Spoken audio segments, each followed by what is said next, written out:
Today's story is called When the Crocodiles Missed Dinner.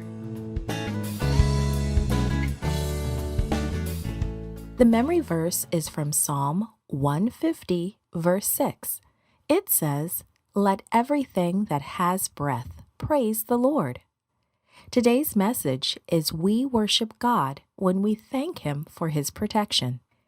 Have you ever found a really good hiding place when playing hide and go seek? A place that no one else would think of looking? That was the kind of place that Moses' mother was looking for. Pharaoh, the king of Egypt, was worried. "What can we do about these Israelites?" he asked his advisors. "There are too many of them, and they are so strong. They might even try to join with our enemies if there's a war and fight against us." It was finally agreed that Pharaoh should give an order. All Israelite baby boys should be killed. Jochebed and Amram were frightened.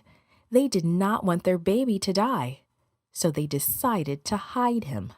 For 3 months, they managed to hide baby Moses at home, but soon he began to make too much noise. Jochebed was afraid that the soldiers would find him. "We'll put Moses in the river," said Jochebed. "We'll put him in a basket covered with tar so that it will float.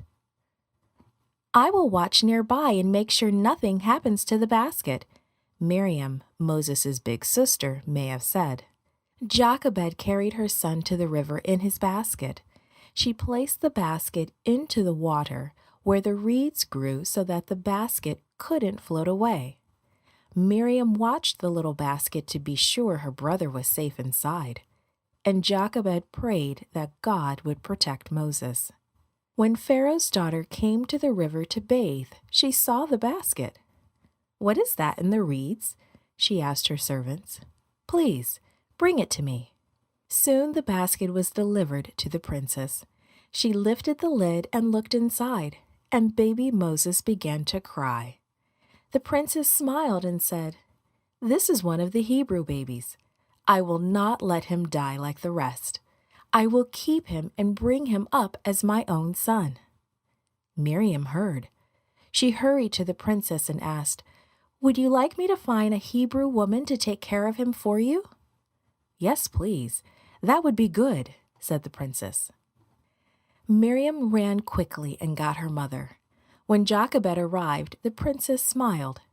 "Please, take this child and take care of him for me," she said.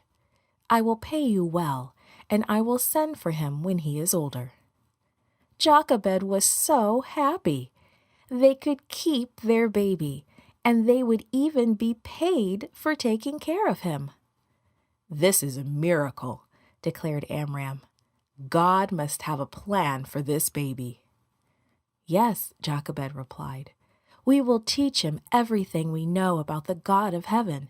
He must know all about God before he goes to live with the princess." The princess left Moses with Jochebed, and all the years they had Moses, Amram and Jochebed taught him about God and about his people. But the day came when Moses had to move to the palace. Moses learned many things there, but he never forgot God. When Moses was 40 years old, he saw an Egyptian beating an Israelite. He became so angry that he killed the Egyptian. The next day, Moses saw 2 Israelites fighting. He stepped between them and told them to stop. They turned to him and asked, "Will you kill us too?" Moses became frightened.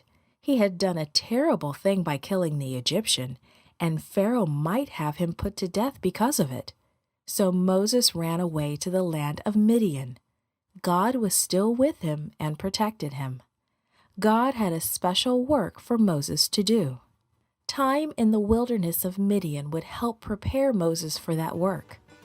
God watches over you too. Do you think He might have a plan for your life?